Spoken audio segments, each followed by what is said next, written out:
الحمد لله وكفى وسلام على عباده الذين اصطفى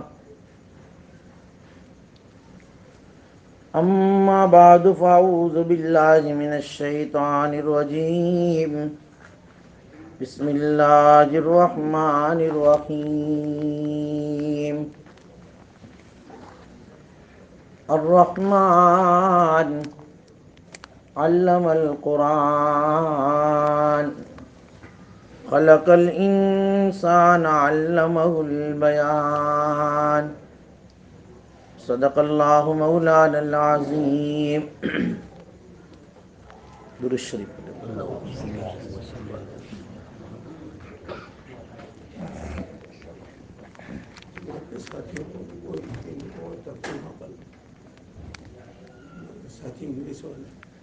کون کرے گا ترجمہ؟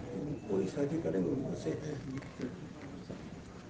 جماعت کے ساتھی میں ہے جو اردو بھی جانتے ہیں، وہ آپس میں کر لیں گے.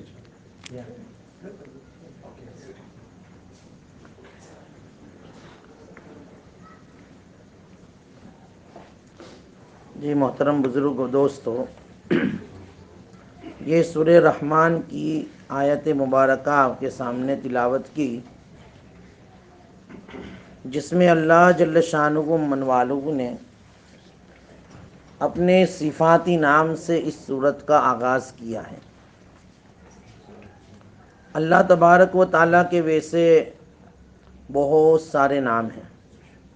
احادیث میں آتا ہے ان للہ تسعۃ و تسعین اسما مئۃ الا واحدۃ من احصاها دخل الجنہ. اللہ تبارک و تعالیٰ کے ویسے 100 میں ایک کم یعنی 99 نام ہیں، اور جس نے ان ناموں کو محفوظ کر لیا، یاد کر لیا، اللہ تبارک و تعالیٰ اس کو جنت میں داخلہ عطا فرما دیں گے. ماشاءاللہ. ان صفاتی ناموں میں ایک نام الرحمن ہے، جس سے اس سورت کا آغاز ہوا ہے. میں نے گزشتہ سنیچر کو الرحمن اور الرحیم کے متعلق تھوڑی سی بات کی تھی. دونوں ہی اللہ کے نام ہیں، الرحمن الرحیم، جس کو بسم اللہ میں بھی جو ہے ذکر کیا ہے، بسم اللہ الرحمن، جس کو سورہ فاتحہ میں بھی ذکر کیا ہے، الرحمن الرحیم مالک یوم الدین، ہم سب پڑھتے ہیں. مفسرین نے اس کی بہت ایک اچھی وجہ لکھی کہ الرحمن کا معنی بھی ہوتا ہے رحم کرنے والا، رحیم کا معنی بھی ہوتا ہے رحم کرنے والا. الرحمن اللہ کی جو رحمت ہے وہ ایک عام رحمت، الرحمن سے مراد عام رحمت ہے کہ جس کا ظہور اللہ تعالیٰ دنیا میں کریں گے اور کرتے ہیں اور کرتے رہیں گے. جب تک یہ دنیا قائم ہے، قائم تھی، قائم رہے گی، وہاں تک صفت رحمان کا ظہور ہوتا رہے گا. اب اس صفت رحمان کے ظہور کے لیے ایمان ہونا بھی شرط نہیں. اللہ کافروں پر بھی، مومنوں پر بھی، انسانوں پر بھی، جناتوں پر بھی، چرندوں پر بھی، درندوں پر بھی، سب کے اوپر رحم کر رہے ہیں، سب کے اوپر اللہ تعالیٰ کی رحمت عام ہے. لیکن صفت رحیم جو ہے، اس صفت رحیم کے اندر جو رحم کی صفت ہے وہ ایک خاص ہے، اور اس کا ظہور کل قیامت کے دن صرف ایمان والوں پر ہوگا، کافروں پر نہیں ہوگا. اس سے ہم ایمان کی ہمیں قدر کرنی چاہیے کہ ہم الرحمن کی اس صفت رحمت کے بھی ہم تو جو ہے اس کے حاصل کرنے والے ہیں، اور الرحیم والی صفت بھی انشاءاللہ تعالی قیامت کے دن اس کا ظہور بھی ہم پر ہوگا. اللہ تبارک و تعالی رحمان ہے، رحم کر رہے ہیں اور رحم کرنے کا حکم بھی دے رہے ہیں. حدیث میں ارحموا من فی الارض یرحمکم من فی السماء، اللہ نے زمین والوں کو یہ حکم دیا کہ تم زمین میں رہنے والی میری مخلوق پر رحم کرو. اللہ تبارک و تعالیٰ جو بلندیوں پر رہنے والا ہے، آسمانوں میں ہے، وہ تم پر رحم کرے گا. حدیث میں آتا ہے. اللہ کے نبی صلی اللہ علیہ وسلم کا ایک ارشاد یہ بھی ہے کہ لا یرحم ولا یرحم، جو کسی پر رحم نہیں کرتا نا، اس کے اوپر رحم کیا بھی نہیں جاتا. آج ہم اپنے گریبان میں منہ ڈالیں، ہم اپنی لائف میں سوچیں، کیا ہم رحم کر رہے ہیں؟ اگر ہم باپ ہیں تو کیا ہم اپنی اولاد پر رحم کا معاملہ کر رہے ہیں؟ اگر ہم شوہر ہیں کیا ہم اپنی بیوی پر رحم کر رہے ہیں؟ کیا ہم اگر بوس ہیں، مالک ہیں، ہم اپنے ملازموں پر رحم کر رہے ہیں؟ ہر ایک اپنے اپنے جو اپنی کیٹیگری ہے، اپنا جو عہدہ ہے، اپنا جو مقام ہے، اس مقام کے تحت میں جو بھی ہمارے ماتحت میں ہے، کیا ہم اس پر رحم کر رہے ہیں تو یقیناً ہم بھی قابل رحم ہیں، اللہ ہم پر بھی رحم کریں گے. لیکن ہم نہیں کر رہے. جس پر رحم کرنے کا اختیار اللہ نے ہمیں دیا ہے، پھر بھی نہیں کر رہے، تو پھر کیا ہم اللہ کی رحمت کے امیدوار بنیں گے؟ جبکہ ہم خود رحم نہیں کر رہے، ہم خود ظلم کر رہے ہیں. اور اللہ تعالیٰ نے فرمایا انی حرمت الظلم علی الناس فلا تظلموا، میں نے تو جو ہے ظلم کو لوگوں پر حرام کر دیا ہے، لہٰذا تم ظلم مت کرو، ظلم مت کرو. کیوں؟ ظلم مجھے بہت ناپسند ہے. ظلم اللہ کو بالکل پسند نہیں. اللہ کو رحم پسند ہے. جو قابل رحم ہوتا ہے، جو رحم کرتا ہے، اللہ تعالیٰ اس کے اوپر رحم کرتے ہیں. اللہ کے نبی صلی اللہ علیہ وسلم کے زمانے میں ایک جنگ کا موقع تھا. ایک عورت کا شیرخوار بچہ گم ہو گیا. شیرخوار بچہ یعنی دودھ پیتا بچہ، بالکل معصوم چھوٹا بچہ گم ہو گیا. اب جب ماں کا وہ دودھ پیتا بچہ گم ہو جائے، اب اس ماں کی کیفیت، ماں کی بے چینی اور ماں کی جو طرب ہے وہ ہم سب اندازہ لگا سکتے ہیں. وہ کبھی ادھر بھاگ رہی ہے، کبھی ادھر بھاگ رہی ہے، کبھی اس کو دیکھ رہی ہے، کبھی اس کو دیکھ رہی ہے، کبھی جو ہے دودھ پیتا بچہ جس کا بھی مل جاتا اس کو اپنے گلے سے لگا لیتی کہ میرا بچہ ہے. اتنی طرب اور اتنی بے چینی، اتنی بے قراری اس ماں کو ہو رہی ہے.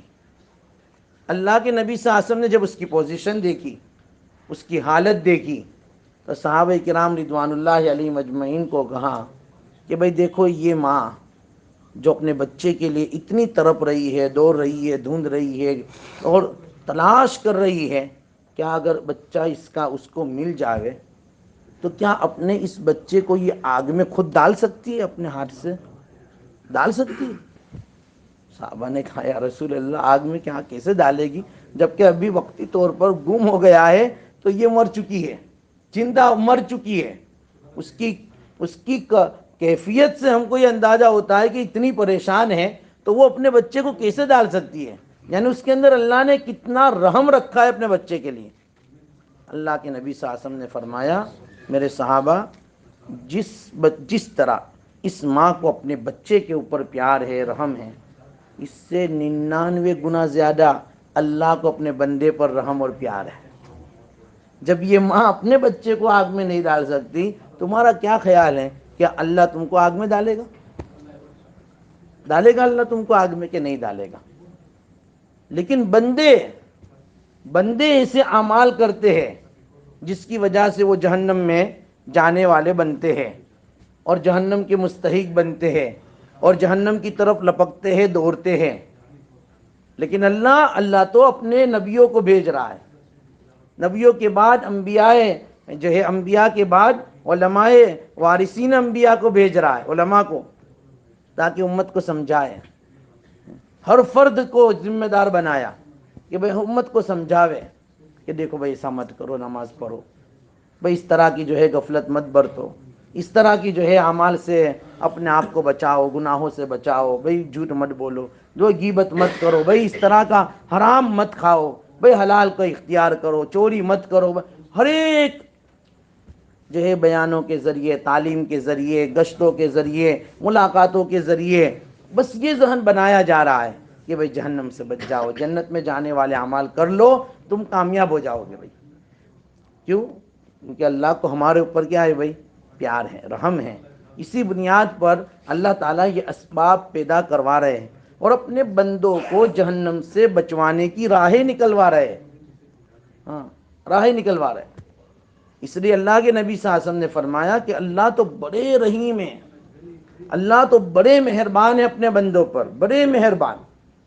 مثالوں کے ذریعے اللہ کے نبی صلی اللہ علیہ وسلم نے امت کو سمجھایا ہے اور امت کو کہا ارحموا من فی الارض یرحمکم من فی السماء، تم بھی آپس میں رحم کا معاملہ کرو، اللہ تبارک و تعالیٰ تم پر بھی رحم کر دے۔ ہاں، ایک حدیث میں آتا ہے کہ صحابہ نے کچھ چڑیوں کے بچوں کو پکڑ لیا، چڑیا آتے ہیں نا چڑیا، تو چڑیا کے بچوں کو پکڑ لیا، ایک جو ہے چادر کے اندر ان کو لے لیا، اور چادر کے اندر لینے کے بعد جب وہ صحابہ ان بچوں کو لے کر جب جا رہے تھے تو اس کی جو ماں تھی بچوں کی، وہ صحابہ کے اردا گرد مندلا رہی تھی، یعنی اپنے بچوں کی جو ہے دیدار میں، اس کو جو ہے لینے میں اتنی بے چین، اتنی بے قرار کہ کب ہو اور کب میرے بچے میرے پاس آ جاوے۔ صحابہ نے وہ چادر کو جیسے ہی کھولا تو فوراً وہ ماں، وہ چڑیا ان بچوں کے اوپر لپک پڑی اور اپنے آپ کو قید کروا دیا۔ اس کو یہ بھی پتہ نہیں چلا اور یہ جو ہے اس نے خیال نہیں کیا کہ اگر اس طرح میں اس کے اوپر لپکوں گی تو میں خود قید ہو جاؤں گی۔ اپنے آپ کے قید ہونے کی پرواہ نہیں کی اور جو ہے اپنے بچوں پر لپک پڑی۔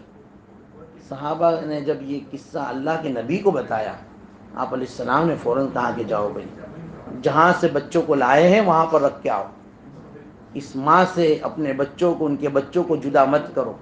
تم نے کیفیت دیکھ لی نا کہ ایک ماں کو اپنے بچوں سے کتنا پیار ہوتا ہے اور اپنے بچوں سے کتنا تعلق ہوتا ہے اور کتنا اپنے بچوں پر رحم کا معاملہ وہ کرتی ہے۔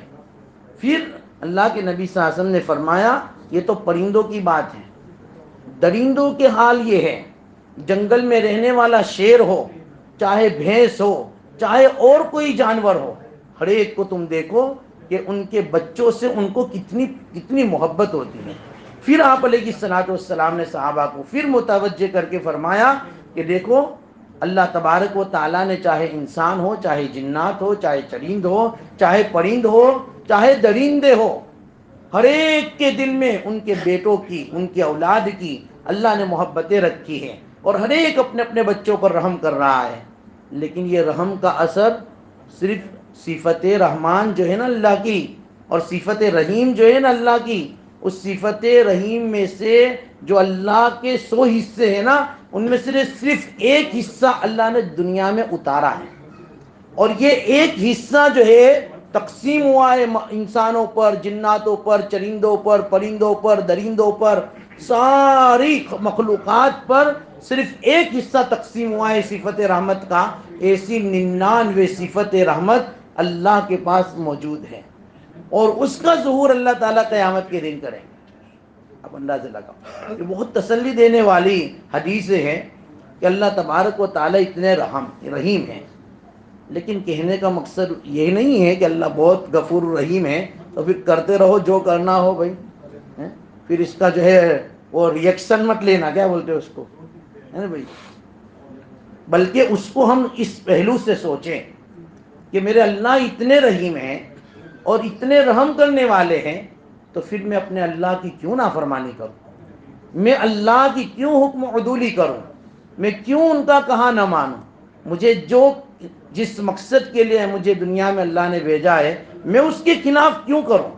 اب یہ سوچیں، جو آدمی تنہائی میں بیٹھ کر اللہ کی نعمتوں کو سوچے گا اور اللہ تعالیٰ کی عبادت میں اپنے آپ کو لگاوے گا، اللہ تبارک و تعالیٰ اتنا ہی اس کو اپنا قرب عطا فرماوے، اس کے لیے دنیا اور آخرت کی ساری نعمتیں ہموار کرتے چلے جائیں۔ اللہ مجھے آپ کو اس کا یقین عطا فرمائے۔ تو الرحمن یہ صفتی نام ہے اللہ کا، اور اللہ کے بہت سارے نام ہیں۔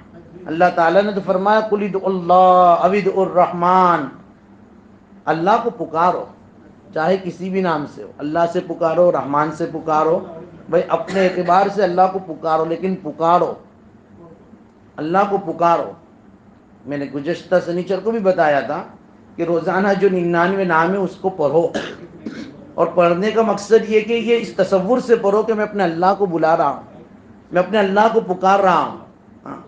اور پھر اتنے اچھے اچھے ناموں سے تم پکارو گے جو فلہ الاسماء الحسنی، اس کے لیے اچھے اچھے نام ہیں، تو اس اچھے ناموں سے تم پکارو گے، اللہ تبارک و تعالیٰ تمہاری پکار کو سننے والا ہے۔ پھر اللہ تمہارے کاموں کو، دنیا کے کاموں کو بھی بنائے گا، آخرت کے کاموں کو بھی بنائے گا۔ آج ہم نے اسباب کی دنیا میں رہ کر اسباب پر اتنا بھروسہ کر لیا کہ ہم مسبب الاسباب کو بھول گئے۔ بہت بڑی کوتاہی ہے، بہت بڑی کوتاہی، میری آپ کی سب کی ایک کوتاہی ہے۔ ہم اپنے اللہ کو بھول چکے ہیں۔ اللہ کو یاد کرنے کی ضرورت ہے، اور اللہ روٹھے ہوئے ہیں، ان کو منانے کی ضرورت ہے۔ اللہ بڑے رحیم ہیں، وہ تو بہت رحم کرنے والے ہیں۔ جب آدمی اللہ کو صرف یہ کہہ دیتا ہے اللہ میری توبہ، مجھے معاف کر دے، اللہ اس کے سب گناہ کو معاف کر دے، اتنے رحیم ہیں۔ ہاں، اور اسی صفت رحمان سے اس کو جو ہے شروع کیا۔ کیوں؟ کیونکہ اللہ کو سب معلوم ہے نا بھائی۔ علم یعلم بأن اللہ یرا، کیا معلوم نہیں ہے آپ کو؟ اللہ سب دیکھتے ہیں، سب دیکھتے ہیں۔ جو سب نہیں جانتے وہ رب جانتے ہیں، جو سب نہیں جانتے وہ رب جانتے ہیں۔ راز راز نہیں ہے، وہ سب جانتے ہیں۔ اللہ تعالیٰ کو سب معلوم ہے، اس سے کوئی چیز چھپی ہوئی نہیں ہے۔ سب تم جو ہے اللہ کو اپنے حاضر ناظر سمجھ کر اپنے آپ کو گناہوں سے بچاؤ، تو پھر اللہ تعالیٰ کی رحمتیں تمہارے ساتھ متوجہ ہو۔ ہاں، یہ الرحمن کا پیغام ہے، اور صفت رحمان ہی سے اور اسی کے نام سے اللہ تبارک و تعالیٰ نے اس کو، کیونکہ اللہ تعالیٰ کسی کو بھولتے نہیں ہیں، اللہ تو ہر ایک کو یاد رکھتے ہیں۔ بندے اتنے کمزور ہیں کہ اللہ کو بھول جاتے ہیں۔ حضرت موسیٰ علیہ السلام کی حکایت بہت مشہور ہے۔ موسیٰ علیہ السلام کو جب نبوت مل گئی، تو نبوت ملنے کے بعد کسب معاش، یعنی کہ روزی روٹی کے لیے، اطمینان کرنے کے لیے کہ موسیٰ علیہ السلام آپ بالکل فکر نہ کریں، نحن نرزقک، نہیں نا بھائی، روزی تو ہم دیں گے۔ اللہ کے نبی کو بھی یہ کہا تھا کہ وَأْمُرْ بِالصَّلَاةِ وَأْمُرْ أَهْلَكَ بِالصَّلَاةِ وَاسْتَبِرْ عَلَيْهَا لَا نَسْأَلُكَ رِزْقًا نَحْنُ نَرْزُقُكَ۔ اے نبی جی نماز پڑھیے، نماز پر قائم رہیے، اپنے گھر والوں کو بھی نماز کا حکم دیجئے۔ ہاں، نماز پڑھنے میں آپ جو ہے اس کے نماز کے وقت کے اندر آپ رزق کو تلاش مت کیجئے، رزق کی فکر نہ کیجئے۔ رزق تو ہم دیں گے بھائی، رزق تو ہم دیں گے، کیونکہ ہم نے وعدہ کر لیا ہے قرآن میں کہ وَمَا مِن دَابَّةٍ فِي الْأَرْضِ إِلَّا عَلَى اللَّهِ رِزْقُهَا، جتنے بھی دنیا کے اندر ہیں، جس کے اندر جان ہے، اللہ نے کہہ دیا کہ اس کی روزی کی ذمہ داری میری۔ لیکن آج ہماری جو ہے بد عقیدگی سمجھو کہ کم یقینی سمجھو کہ ہم رزق کے لیے رزاق کو بھول جاتے ہیں۔ رزق کے لیے کس کو بھول جاتے ہیں؟ رزاق کو بھول جاتے ہیں ہم۔ ہاں، نماز کا وقت ہو گیا ہے، جماعت کا وقت ہو گیا ہے، پھر بھی کسٹمر آیا تو ویلکم، پھر سب بھول جاتے ہیں۔ او انا للہ، جماعت جتی رہی، چلو دوسرے بھی کسٹمر، چلو اس کو بھی ہیلپ کر لی، اس کو بھی ہیلپ کر لی، اس کو بھی، جماعت نہیں، نماز چلی جاتی ہے، ادا ختم ہو جاتی ہے، قضا کرنی پڑتی ہے، اور قضا بھی توفیق ہوئی تو کی، نہیں تو نہیں۔ فویل للمصلین الذین هم عن صلاتهم ساہون، بربادی ان نماز پڑھنے والوں کے لیے۔ دیکھو، نماز نہیں پڑھنے والوں کے لیے نہیں ہے بربادی، اور ویل جہنم کا بہت خطرناک طبقہ ہے۔ وہ جہنم کے طبقے میں ان نمازیوں کو اللہ تعالیٰ داخل کریں گے جو نمازوں کو اپنے وقت پر نہیں پڑھتے تھے۔ نمازوں کو اپنے وقت پر نہیں پڑھتے تھے بلکہ سستی کرتے تھے نماز پڑھنے میں. تو جو سیرے سے نماز ہی نہیں پڑھتا اس کا کیا حال ہوگا بھائی؟ یہ معراج کا پیغام ہے، یہ رجب کا پیغام ہے کہ ہم نمازوں کے پابند بنیں. یہ تحفہ معراج ہے، لیکن ہم نے اس کو بھی بالائے طاق کر دیا ہے. اب مسلمان نمازوں کا پابند بھی نہیں رہا. ہاں، 5 وقت کی نمازوں کا اہتمام تو ہماری جو ہے فرض ہے، یہ بھی ہماری زندگیوں سے اب رفتہ رفتہ نکلتے جا رہا ہے. اللہ میں معاف فرمائے. حضرت موسیٰ علیہ السلام کو رزق کی اس جو ہے فکر سے مطمئن کرنے کے لیے اللہ تبارک و تعالیٰ نے کہا اے موسیٰ، اپنے عصا کو آپ کے پیچھے جو چٹان پڑی ہے، بڑا پتھر، اس پر ماریے. حضرت موسیٰ علیہ السلام نے اپنی لاٹھی اس پتھر پر ماری. جیسے ہی لاٹھی پتھر پر ماری، پتھر کے 2 ٹکڑے ہوئے. اس میں سے ایک پتھر نکلا. کہا کہ اب اس پر بھی اپنی لاٹھی ماری ہے. حضرت موسیٰ علیہ السلام نے پھر لاٹھی ماری. اس کے اندر سے بھی پھر ایک پتھر نکلا. دیکھو وہ پتھر بھی شیک ہو گیا.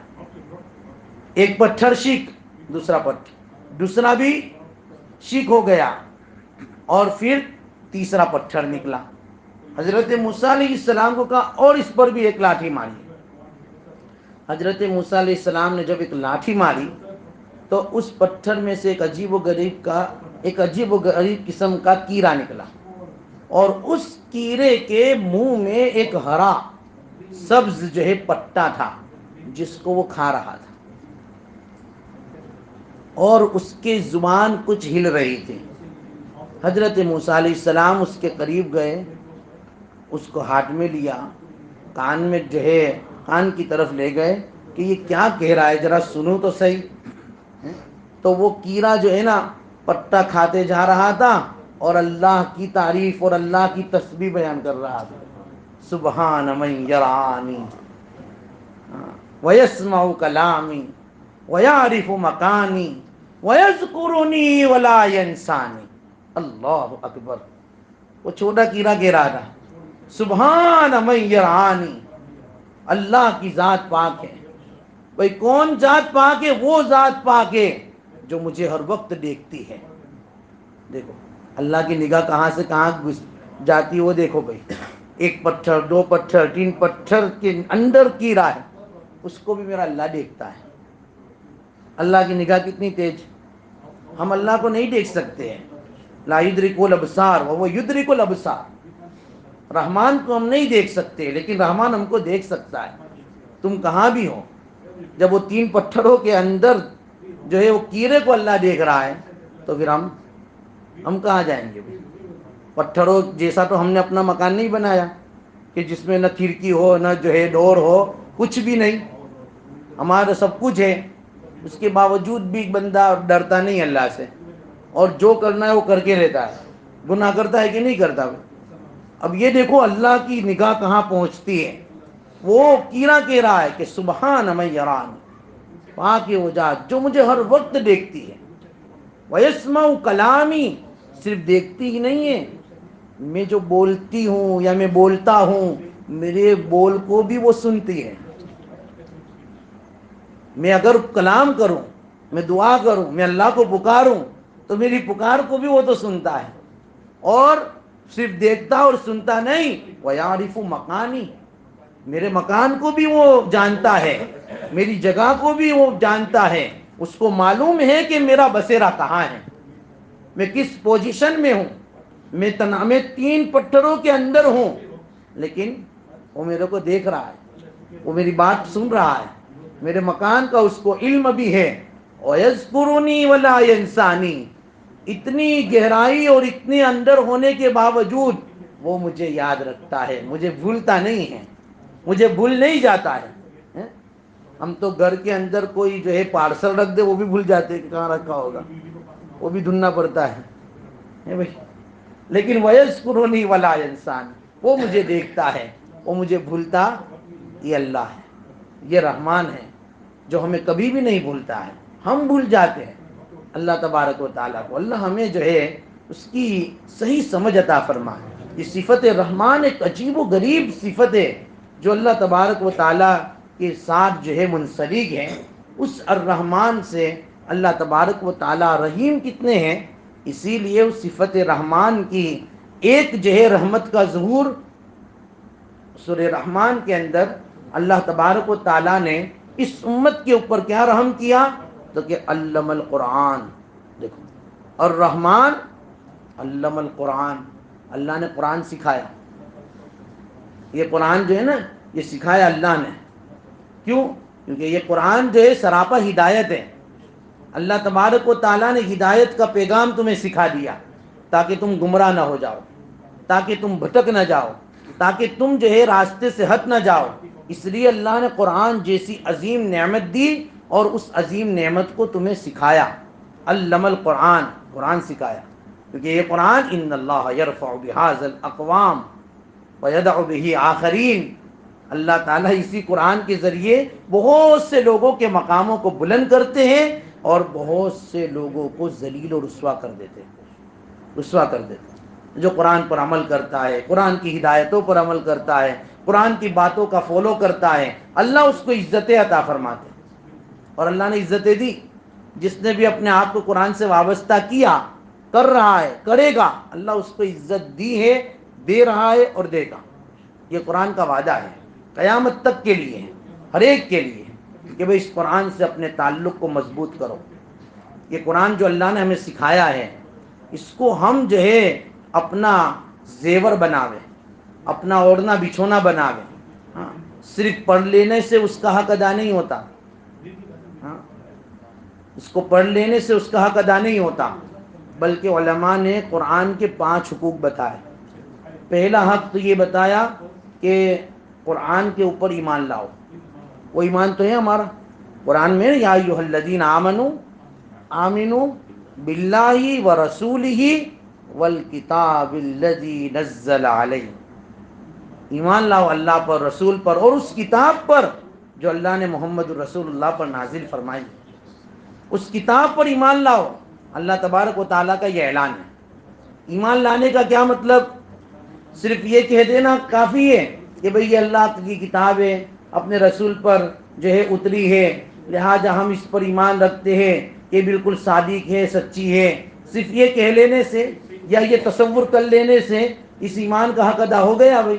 کہ نہیں، اس پر تو ہے عمل کرنا پڑے گا، اس کی ہر بات کو سچی ماننا پڑے گا. بھئی جیسا کہ ہم کو ایمان ہے، ہم کو معلوم ہے کہ بھئی آگ جلا دیتی ہے، آگ جلا دیتی ہے، معلوم ہے کہ بھئی چھری کاٹ دیتی ہے، معلوم ہے کہ نہیں؟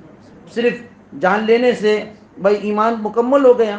پھر نہیں، اب اس کو معلوم ہے، اس لیے کوئی بھی آدمی آگ کے قریب نہیں جائے گا یا آگ کو اپنے جیب میں نہیں رکھے گا. نہیں، کیوں بھئی یقین ہے، ایمان تو ہے، معلومات تو ہے، معلومات کے ساتھ یقین بھی ہے اور یقین کے ساتھ جو ہے اس پر چوکنا بھی ہے کہ نہیں ایسا کرنے سے تو نقصان ہوگا. بھائی ہم کو قرآن پر ایمان بھی ہے، یقین بھی ہے، لیکن عمل نہیں ہے. جیسا کہ آگ پر یقین بھی ہے، ایمان بھی ہے اور عمل بھی ہے کہ ہم اس کے قریب نہیں جاتے. چاقو پر ایمان بھی ہے، یقین بھی ہے، عمل بھی ہے کہ بھئی چاقو کاٹ دیتا ہے، چاقو نقصان پہنچا دیتا ہے. تو اس کے لیے ہم چاقو سے بہت ڈرتے ہیں، بہت بچتے ہیں، اس سے دور رہتے ہیں. اس لیے قرآن پر ایمان بھی ہو، یقین بھی ہو اور اس جیسا عمل بھی ہو، اور اس جیسا عمل بھی ہو کہ ہم کو ہر بات پر جو قرآن نے بتا دی، بس پتھر کی لکیر. قرآن نے کہہ دیا لا یغتب بعضکم بعضا، غیبت مت کرو، غیبت تم کو جو ہے ہلاک کر دے گی. یہ تو ایسا ہے جیسا تم اپنا مردار بھائی کھا رہے ہو. قرآن نے کہہ دیا یا ایھا الرسول کلوا من الطیبات واعملوا صالحا، کہ بھئی حلال کھاؤ. اس کو کہہ دیا رسولوں کو، تو صرف رسولوں کے لیے نہیں ہے، قرآن تو تمام ایمان والوں کے لیے ہے، تمام مومنین کے لیے. جو اس پر ایمان رکھتا ہے اس کے لیے کہ بھئی تم اب حلال کھاؤ، حرام سے بچو. لیکن اس کے باوجود حرام کھا رہے، اس کے باوجود غیبت کر رہے، اس کے قرآن کے بالکل خلاف زندگی ہے. دیکھ لو آج انسانوں بلکہ مسلمانوں کی، جس کی وجہ سے وَيَدْعُ بِهِ آخرین، ہم ذلیل و رسوا ہو رہے ہیں. ہم ذلیل و رسوا جو ہو رہے ہیں وہ اسی وجہ سے ہو رہے ہیں کہ ہم کو قرآن پر ایمان ہے، یقین ہے، لیکن عمل نہیں ہے، جس کی بنیاد پر ہم ذلیل و رسوا ہو رہے ہیں۔ اگر اس پر عمل ہو جاوے، اللہ تبارک و تعالی عزت عطا فرمائے، ان اللہ یرفع بہذا القرآن ویدع بہ آخرین، اللہ اس قرآن کے ذریعے عزتیں دیتے ہیں اور اس قرآن کے ذریعے ذلیل و رسوا بھی کرتے ہیں۔ وہ زمانے میں معزز تھے مسلمان ہو کر، اور تم خوار ہو گئے، تاریخ قرآن ہو گئے، قرآن کو چھوڑ کر آج مسلمان ذلیل ہو گئے، رسوا ہو گئے۔ ہاں، اس لیے قرآن کو ہم جو ہے اپنا اوڑھنا بچھونا بنائیں۔ ایک تو قرآن پر ایمان، یہ قرآن کا حق ہے۔ نمبر 2، تلاوت قرآن، قرآن کی تلاوت، یہ قرآن کا دوسرا حق ہے۔ اب قرآن کی تلاوت، اب ہم سوچیں کہ ہم کتنی کرتے ہیں بھائی، حالانکہ روزانہ کم از کم 1 پارہ تو آدمی تلاوت کرے۔ حافظ قرآن ہے وہ 3 پارے قرآن کی تلاوت کرے، 3 سے 10 کرے۔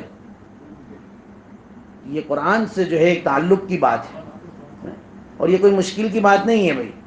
آج کل جو ہے لوگ موبائل کے ماشاءاللہ دیوانے ہوتے ہیں، تو ایک موبائل پر نہ جانے کتنے کتنے گھنٹے نکال دیتے ہیں، لیکن ان کو پتہ نہیں چلتا۔ کیوں؟ تعلق اتنا ہو گیا ہے نا بھائی، تعلق کی بات ہے۔ جس کو جس سے تعلق ہوتا ہے اس کو وقت دیتا ہے۔ ہم کو قرآن سے تعلق نہیں ہوا، اس لیے ہم نے قرآن کو وقت نہیں دیا ہے۔ اور جس کو قرآن سے تعلق ہوا، یقین جانیے اللہ تبارک و تعالیٰ نے ان کو قبول کر لیا ہے، اور قرآن سے اتنی دلچسپی ہو کہ جب تک وہ قرآن نہ پڑھ لے وہ بے چین رہتے ہیں، بے چین رہتے ہیں۔ اللہ تعالیٰ ایسا شوق ہمیں عطا فرمائے۔ ابھی ہمارے پچھلے ہفتے میں ہمارے بروڈا کے حضرت مولانا مفتی سید مصلح الدین صاحب رحمۃ اللہ رحمتاً واسعہ انتقال کر گئے۔ ہمارے محلے کے ہی تھے، ہم بچپن سے ان کو دیکھتے تھے، ماشاءاللہ بہت زبردست عالم دین، سید خاندان کے۔ ابھی ان کا انتقال ہوا ڈیوزبری مرکز میں، وہ تقریباً 22 سال سے بخاری شریف پڑھاتے تھے۔ اس سے پہلے بروڈا میں بخاری شریف پڑھاتے تھے۔ ان کے تذکرے مصلح الدین ایک کتاب ہے، ان کے اندر لکھا ہے، ان کے حالات کے اندر، کہ جب بھی مکہ معظمہ جاتے، مدینہ منورہ جاتے، جتنے بھی وہاں مکہ مکرمہ میں قیام رہتا یا مدینہ میں قیام رہتا، مثال کے طور پر مکہ میں 15 دن قیام ہے، روزانہ 1 قرآن مکہ میں پڑھنا ہے۔ مدینہ میں 10 دن قیام ہے تو روزانہ ایک دن میں روزانہ 1 قرآن ختم کرنا۔ وہ خود فرماتے ہیں کہ سن 1972 میں 1972 کے اندر وہ حج میں گئے۔ اب اس وقت تو اتنا زیادہ بھیڑ اور مجمع نہیں ہوتا تھا، تو ان کو موقع مل گیا حتیم کے اندر 2 رکعت نماز پڑھنے کا۔ ان کو موقع مل گیا حتیم کے اندر 2 رکعت نماز پڑھنے کا، تو انہوں نے کہا کہ میں نے تو 2 رکعت کا قول باندھا اور پوری 2 رکعت میں پورا قرآن پڑھ ڈالا۔ یہ قرآن سے تعلق ہے بھائی، ہمارے اندر اتنی ہمت۔ اب جو حافظ نہیں ہوگیں گے ہم حافظ کہاں ہیں بھائی؟ تم والضحیٰ سے والناس تک کے تو حافظ ہو نا، لیکن کبھی 2 رکعت میں والضحیٰ سے والناس پڑھی ہے؟ چلو کبھی ایسا شوق ہوا ہے کہ چلو آج میں پہلی رکعت میں والضحیٰ سے شروع کروں اور جو ہے سورہ ناس تک پڑھوں، دوسری رکعت میں پھر والضحیٰ سے شروع کروں، سورہ ناس تک پڑھوں؟ جتنا یاد ہے اتنا پڑھتے ہم، اتنا بھی توفیق نہیں۔ چلو وہ حافظ تھے، انہوں نے پورا قرآن پڑھا، بھائی تم کو تو والضحیٰ آتی ہو، چلو الم ترا سے والناس تک آتی ہے، وہ تو پڑھو۔ لیکن ہم تو تم پیٹرن صورت بنا لیے، قل هو اللہ احد، انا اعطینا، اللہ اکبر، السلام علیکم، خدا حافظ۔ جتنی مختصر سے مختصر جو صورتیں ہوتی ہیں وہ ہم جو ہے نمازوں میں پڑھتے ہیں۔ اللہ ہمیں معاف فرمائے بھائی، یہ ہمارا قرآن سے تعلق کی بات میں کہہ رہا ہوں کہ جو قرآن ہمارے لیے ہدایت ہے اور جو قرآن ہمارے لیے جو ہے عزتوں کی بلندیوں پر لے جانے والا ہے، آج اس قرآن کو ہم نے کہاں چھوڑ دیا ہے۔ ہم ویسے تو تلاوت بہت کم کرتے بلکہ کرتے ہی نہیں ہیں، لیکن نمازوں کے اندر تلاوت کا جب موقع آتا ہے اس میں بھی مختصر سی مختصر صورتوں کو پڑھ رہے ہیں۔ اور سورہ بینہ اور سورہ اقرا، یہ تو بیچاری مظلوم صورتیں ہیں، کوئی اس کو پڑھتا ہی نہیں ہوگا، میں تو سمجھتا ہوں۔ اللہ ہمیں معاف فرمائے گا۔ کہ سورہ بینہ کسی کو شوق ہو گیا ہو کہ چل آج تو سورہ بینہ پڑھوں، نہیں، ہاں سورہ ناس اور سورہ قل هو اللہ اور سورہ انا اعطینا اور والعصر، اس کی ویلیو بہت ہے بھائی، ہر ایک کو جو ہے یاد بھی اور اس کو جلدی پڑھ کر نماز فنش بھی کر دیتے، نہیں، ہمیں اس کا جو ہے شوق رکھنا ہے۔ اور دیکھو یاد رکھو، نماز کے اندر جتنا بڑا اور لمبا قیام ہوگا اتنا اللہ کو پسند ہے، اتنا اللہ کو پسند، کثرت رکعت پسند نہیں، ہاں طوالت قیام ہو، طول قیام ہو، اللہ کو بہت پسند ہے۔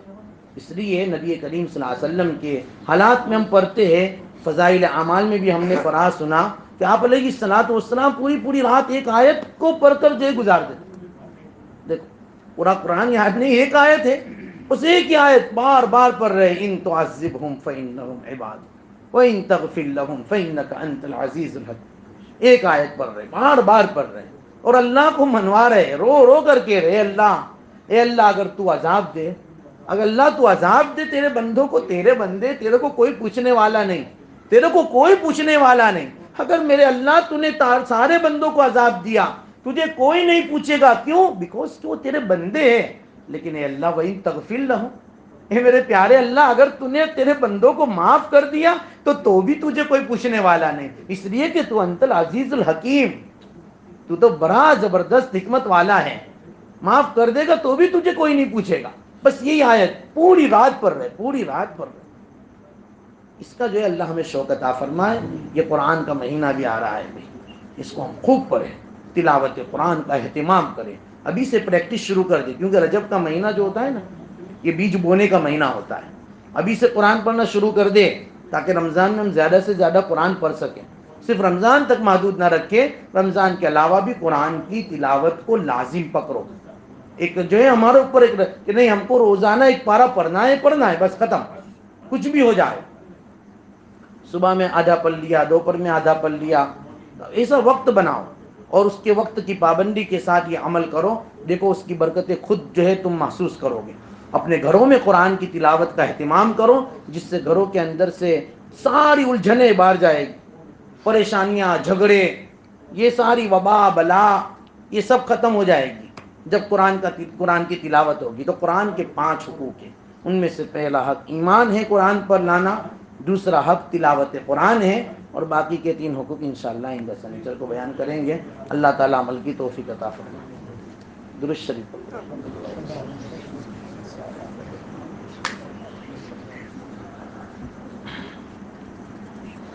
الحمدللہ رب العالمین والعاقبۃ للمتقین والصلاة والسلام علی سید الانبیاء والمرسلین، اللہم لک الحمد کما انت اہل، وصلی وسلم علی سیدنا محمد کما انت اہل، وافعل بنا ما انت اہل فانک اہل التقوی واہل المغفرہ، اللہم ربنا آتنا من لدنک رحمہ وہیئ لنا من امرنا رشدا، اللہم انا نسألک العفو والعافیہ والمعافاة الدائمہ فی الدین والدنیا والآخرہ، اللہم انا نجعلک فی نحورہم ونعوذ بک من شرورہم۔ الہ العالمین ہمارے گناہوں کو معاف فرما، اے اللہ ہماری خطاؤں سے درگزر فرما، سیئات کو حسنات سے مبدل فرما، مل بیٹھنے کو بے انتہا قبول فرما، اے اللہ بے انتہا قبول فرما، اے اللہ رحم کا، کرم کا، عافیت کا ماحول پیدا فرما، اے اللہ ہم پر عافیت کا معاملہ فرما، اے پیارے اللہ بلا اور وبا کو ختم فرما، قرآن کی تلاوت کا شوق اور ذوق ہمیں پیدا فرما، قرآن کی روحانیت سے اے اللہ ان کی برکتوں سے ہمیں مالا مال فرما، اے اللہ ہمیں مالا مال فرما، اے پیارے اللہ نیک عمل کا شوق پیدا فرما، اور گناہوں سے ہمیں نفرت پیدا فرما، اے اللہ گناہوں سے نفرت پیدا فرما، گناہ کر کر کے ہم نے تجھے بہت ناراض کیا ہے، بہت ناراض کیا ہے، اے اللہ بہت ناراض کیا ہے، اور دنیا کے حالات بتا رہے ہیں واقعی تو ہم سے ناراض ہے، اے پیارے اللہ ہمیں معاف فرما، اے اللہ ہمیں معاف فرما، اے اللہ ہمیں معاف فرما، ہماری گناہوں کی نحوست سے پوری دنیا کا ماحول بہت ہی قابل لاحول ہو گیا ہے، اے اللہ ہمیں معاف فرما کر، اے اللہ ہمیں معاف فرما کر اے اللہ پوری دنیا میں امن و امان قائم فرما، سکون و اطمینان عطا فرما، اے اللہ سکون و اطمینان عطا فرما، اے پیارے اللہ ہمارے مل بیٹھنے کو بے انتہا قبول فرما، اے اللہ آنے والی جماعت کو بھی قبول فرما، اے اللہ ان کی نقل و حرکت کو قبول فرما، تیرے راستے میں اے اللہ یہ جو محنتیں کر رہے ہیں ان کی محنتوں کو قبول فرما، اور اے اللہ ان کی چلت فرت سے ان کی قربانیوں سے اے اللہ پوری ہدایت کو عام فرما، پوری دنیا میں ہدایت کو عام فرما، اے اللہ ان کی دعاؤں میں ہمارا حصہ عطا فرما، جو مانگا عطا فرما، مانگنے سے رہ گیا وہ بھی عطا فرما، ہماری دعاؤں کو محض اپنے فضل و کرم سے نبی کریم صلی اللہ علیہ وسلم کے صدقے طفیل میں قبول فرما۔ اللہم ربنا تقبل منا انک انت السمیع العلیم وتب علینا انک انت التواب الرحیم، صلی اللہ تعالی علی خیر خلقہ محمد وآلہ واصحابہ اجمعین برحمتک یا رب۔